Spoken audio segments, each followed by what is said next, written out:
Well, everybody knows, quote-unquote, the Christmas story. It's a story of a baby born in a feed trough, in a stable, in a small village called Bethlehem in the land of Israel 2,000 years ago. Everybody knows his name is Jesus. Everybody knows, who knows anything about Christian history, his mother is Mary, his father is Joseph. They all know the shepherds showed up, the wise men showed up. Those are the elements of the familiar story. But it's the story behind that story that is the real story.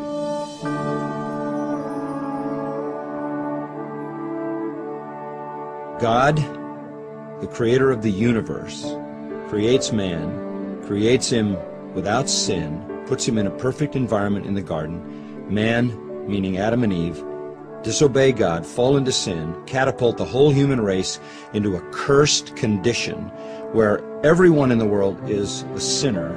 Therefore, we all are rebels against God. We all are the enemies of God. We all violate the law of God. God is a just God and a holy God and must punish sin.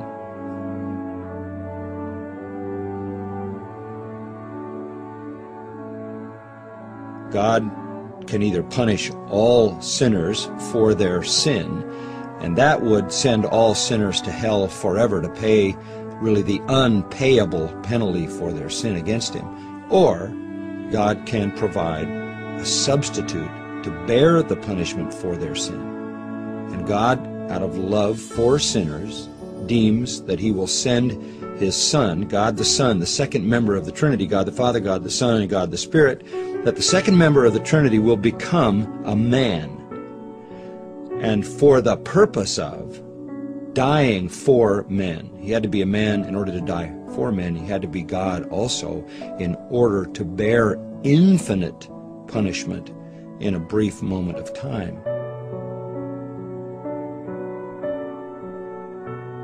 So God comes into the world, takes on the form of a man, lives a sinless life because he is holy God. In spite of that, he is executed as a criminal, which from a human standpoint is the worst thing that people could have done to him, but from the divine standpoint is the best thing that God could do, because God puts on him the punishment for all the sins of all the people who will ever believe through human history.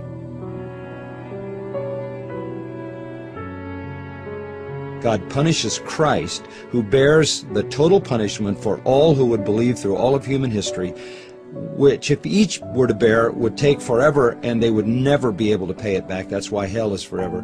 But because he is an infinite person, he bears all of that for all those people who would ever believe in 3 days, fully satisfying the justice of God. God validates the sacrifice of Christ as being perfect by, not only did God say, "This is my beloved Son in whom I am well pleased," but he raised him and seated him at his right hand because he had perfectly finished redemption. Christ then is at the right hand of God, exalted as Lord over all those who believe, having paid the penalty in full for their sins.